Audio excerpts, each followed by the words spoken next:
The Caribbean, once a paradise of sun and sea, is now turning into a flashpoint of global tension.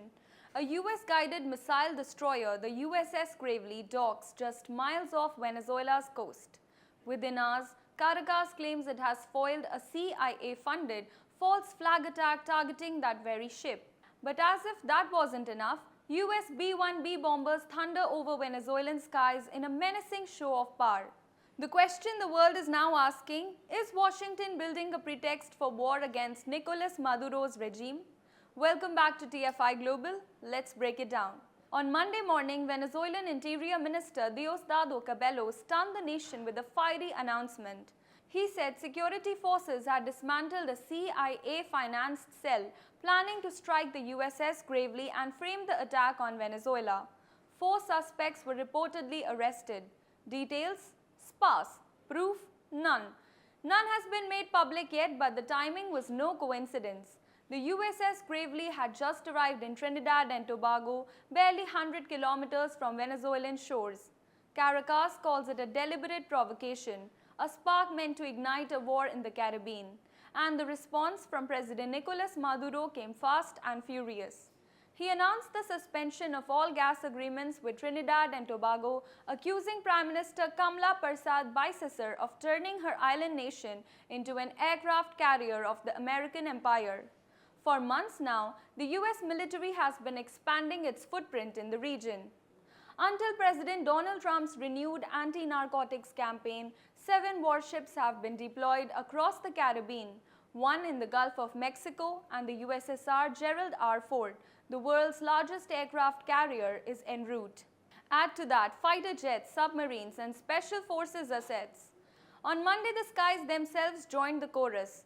2 B-1B Lancer bombers capable of carrying nuclear payloads streaked across the Caribbean, flying parallel to Venezuela's coast before disappearing from radar. It was the 3rd such flyover in recent weeks. First came the B-52 mission earlier this month, then another B-1B sortie, and now this latest demonstration. To Washington, these are routine deterrence patrols. To Caracas, they're warnings of war. Maduro's government insists this isn't about drugs or security, it is about regime change. For years, the US has refused to recognize Maduro's election victories in 2018 and 2024, calling them fraudulent. Sanctions, oil embargoes, and covert pressure have followed. Now, with US bombers in the skies and warships in nearby waters, Caracas claims Washington is fabricating an excuse to invade. Vice President Delcy Rodriguez accused the US and Trinidad of plotting a false flag event, a fake attack designed to justify full-scale intervention. She warned that Venezuela will not hesitate to defend its sovereignty. Meanwhile, the US insists its military operations are strictly anti-drug missions. But independent analysts have pointed out a disturbing pattern here. Since September, American forces have sunk at least 10 boats allegedly carrying narcotics, killing 43 people, all without independent verification. Critics in Washington itself say the missions may be breaching international law. The crisis has divided the Western Hemisphere. Trinidad's Prime Minister Persad Bissessar rejected Venezuela's accusations of blackmail, calling her country's cooperation with the US legitimate defense coordination. But the rhetoric in Washington is even sharper. US Senator Lindsey Graham said Maduro's days are outnumbered, and Senator Rick Scott went further, warning that Maduro should flee to China or Russia because the US is planning something big. That remark, chillingly ambiguous, has fueled speculation that covert or open US action could be imminent. The CIA, already authorized by Trump to conduct limited operations in Venezuela, has become the center of this storm. If the alleged false flag plot was real, it would represent a dangerous escalation of clandestine warfare in America. Behind all the saber-rattling lies another battlefield: energy.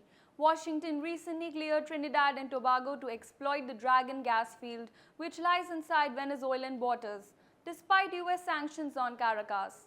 That decision enraged Maduro, who saw it as theft disguised as diplomacy. Analysts say control over regional energy routes and denying Venezuela access to its own gas reserves may be the hidden motive behind this growing confrontation.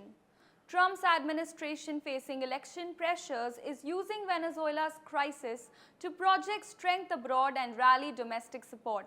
But the risks are massive.